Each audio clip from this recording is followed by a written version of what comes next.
Good morning guys. So today is Saturday at we are bound to Mount Fuji. Ito yung rent namin na van. Good morning. Ayan. Pakala mo sir? Glenn. Ayan. Anak ko si Hans. So ito yung van niya. Ganda ng van mo parang sa Pilipinas din So kita nyo Filipino dito sa Japan kung gaano ka-forma yung van nila sa sa Pilipinas. Ganun din sila dito sa Japan. Lalo na dito sa Japan, ang ganda ng kit niya. Yan search na sa aming driver tour guide. Pogi. Ang ganda ng van niya.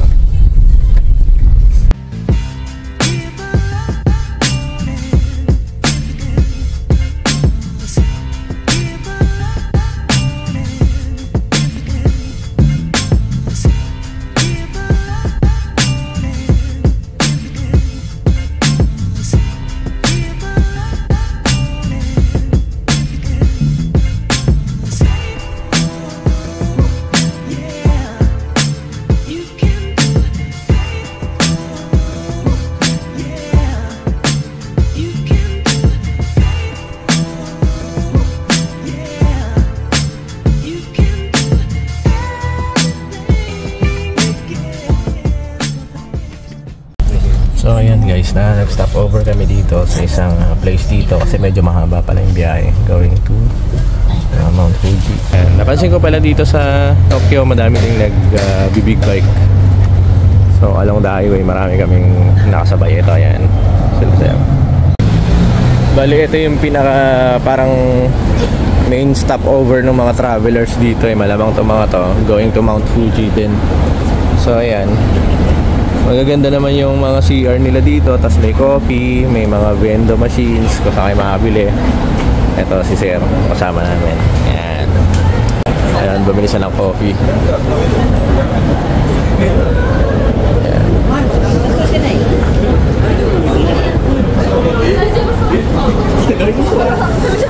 Mabili yan ng pagkain dito. May asong cute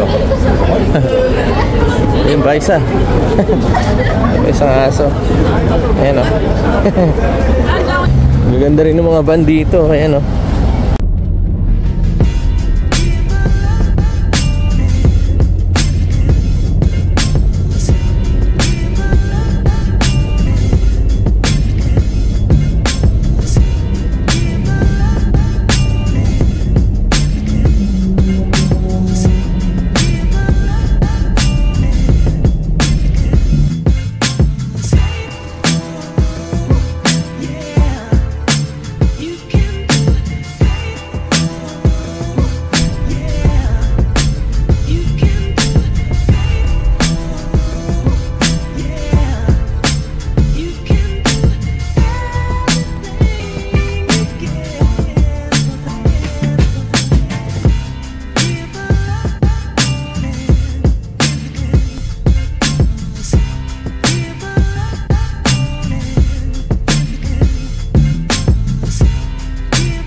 Dito kami sa aming first stop, Herb Garden. Ganda ng garden nila actually. Ayan ang mga red trees. Sana lang kung clear yung clouds mamaya kasi sa ngayon hindi namin makita yung Mount Fuji kasi masyadong cloudy. Ang ganda dito kaya lang sobrang lamig. Sobrang lamig talaga. Kulang pala tong ganitong jacket dito. Dahil pala naka-puffer jacket na dito. Ayan guys, ang ganda ng mga puno Ayan Ayan. Ang ganda. Yung bato na malaki na yan, rose quartz daw yan. So malaking stone, quartz stone. Galing daw yan ng Brazil.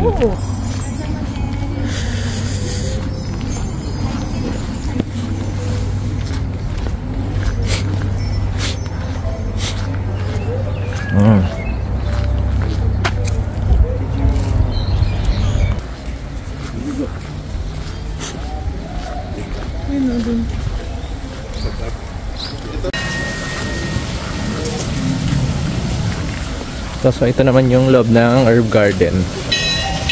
Ayan guys, ito yung loob ng herb garden. Ganda. Ayan o. 0.5 natin para kita nyo lahat. Ayan o. Napaka-serene and peaceful. Wow.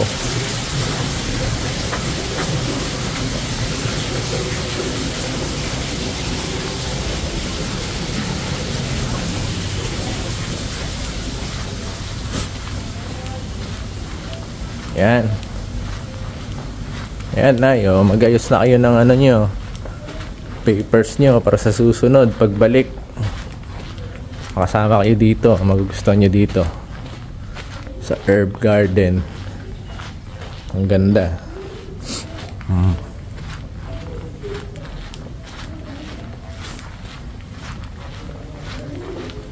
Yan siya.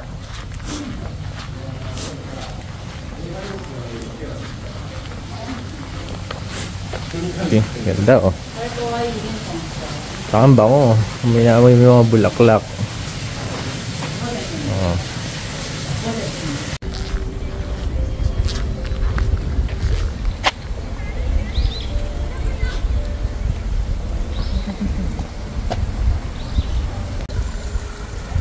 Wow. Ganda.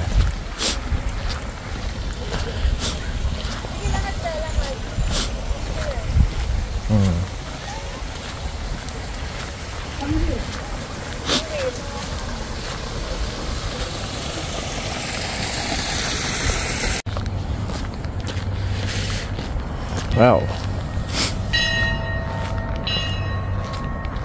Ganda. So ayan guys, ganito yung tsura pagka autumn dito sa Japan. Orange and red ang mga puno.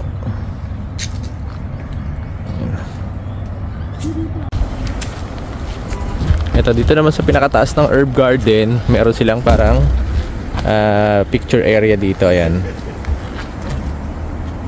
Yan. Parang may overlooking dito. Tapos merong, ayan, dito may mga nagpapapicture dito. Bell of Happiness. Bell of Happiness. So dun tayo galing kanina sa may baba. Dun yung indoor na garden. Ayan. So this is the view from here, from the top. So ito yung kabuuan ng herb garden. Ayan.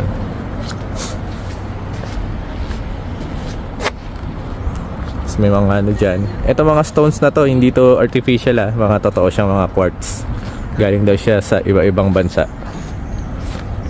Okay. Baba tayo dito. Bell of Happiness. Okay.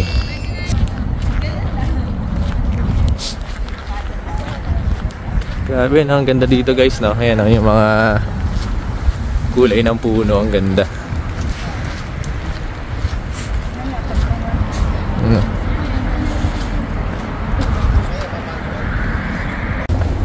Yan. Wala.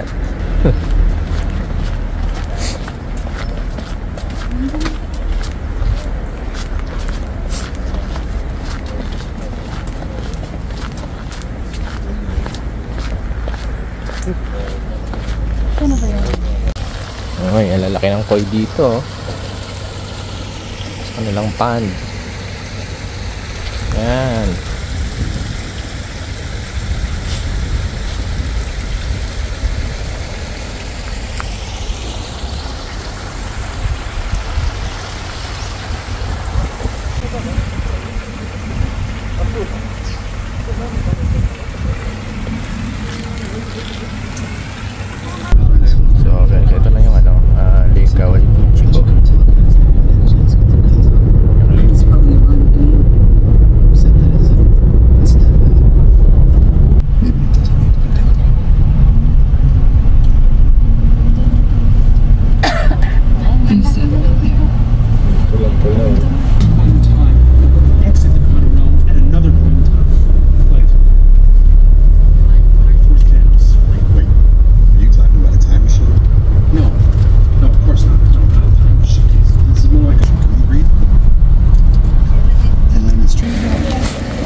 Anda.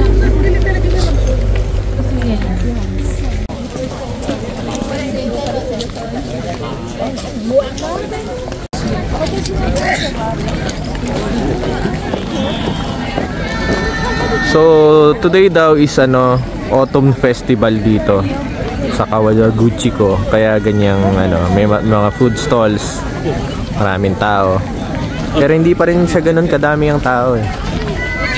Ayan, kasi medyo maluwag-luwag pa. So sana mag-clear pa yung langit, mawala pa sana yung mga ulap para makita namin yung Mount Fuji mismo. Hindi kasi kita ngayon. Ayan. Ito bili namin dito, meat wrap rice, meat wrap rice ball. Kasi ito naman chicken, fried chicken lang. Ayun, fried chicken, medyo maalat lang. Okay, hindi ka masarap. Anong tawag dyan? Higa. Maraming ba? Dankatsu. Yan ka lang. Kita dito. Oh, ito yung Lake Kawaguchi ko. Ayan. Hanggang dun. Tapos ang ganda nitong walkway dito sa gilid. Ayan.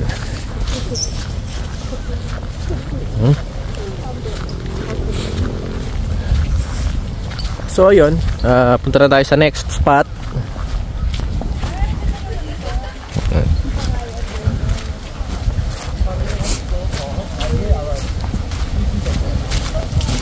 So guys, andito naman tayo ngayon sa Uishi Park. So supposedly, kung hindi cloudy ngayon, dito sa spot na to nyo makikita si Mount Fuji. So ngayon, idodrawing ko lang pag ganyan yan, pag ganon. Whoop, pag ganyan. Yan. Tapos may yellow sa ibabaw na ganon. Imagine nyo na lang. Oh. So meron pa rin dito sign ng Lake Kawaguchi ko, kasi ito yon, yung lake na yon. So itong kakaibang halaman na to, ewan ko kung may dahon to pagka hindi autumn. Isa daw to sa sa parang symbol ng autumn dito sa Japan, to mga halaman na to. Ayan ganyan lang siya.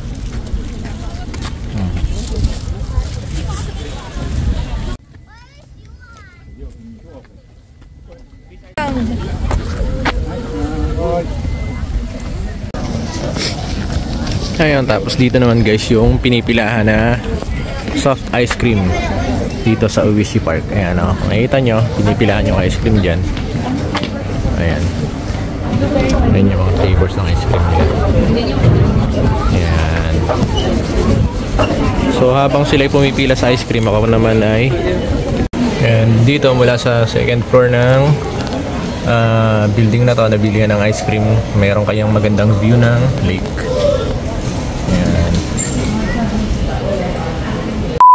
Guys, andito naman tayo ngayon sa Oshino Hakkai.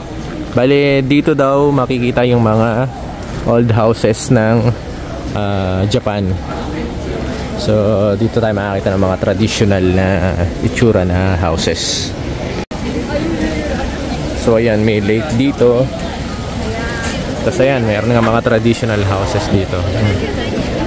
Japanese traditional houses. Ayan.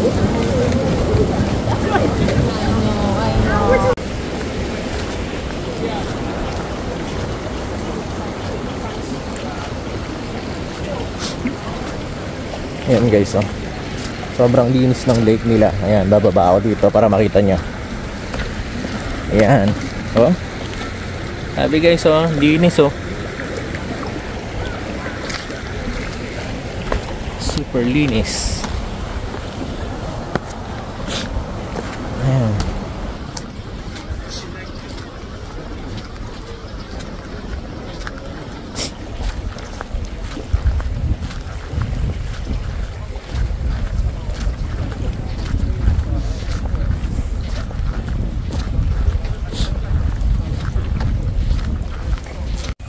So ayan, itong mga ano na to, sakura trees to. Wala lang dahon ngayon kasi nga hindi naman siya season. Pagka season niya, punong-puno ng flowers to.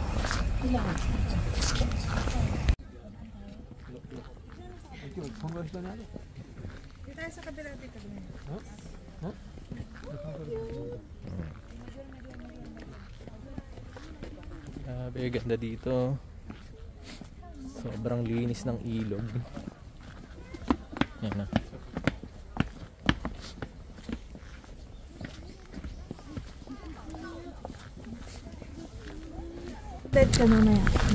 Balon na malaki. May balon dito. Para saan kaya to? Ano outlet? Ano dito? Singapore. Kailan yan? Anong day? Sa 17. Bukas yun eh.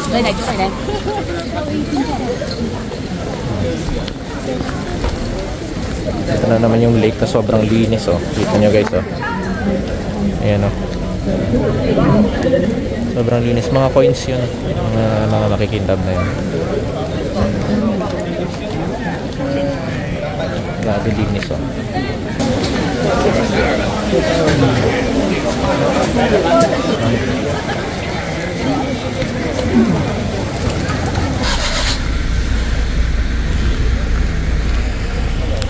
Cute ang kotse. Cute.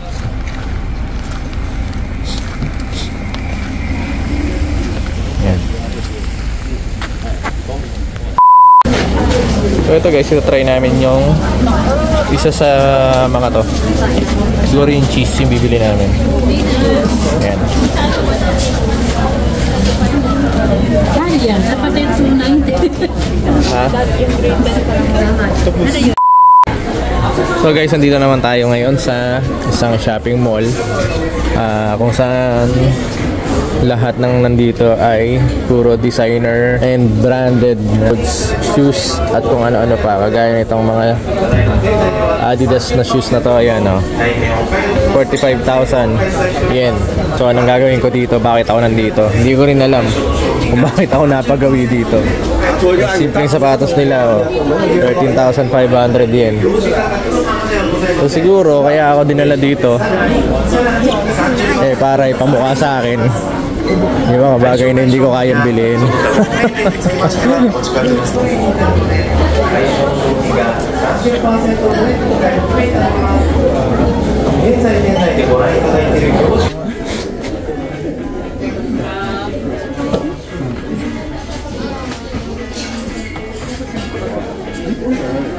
$300.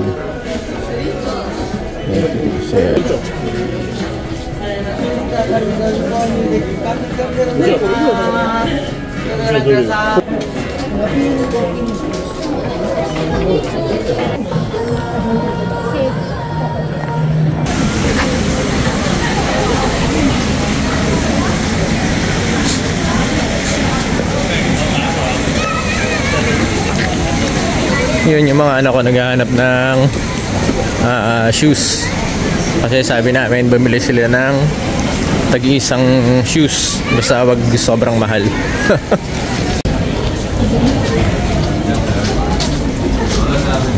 Nike. Kami sa Nike.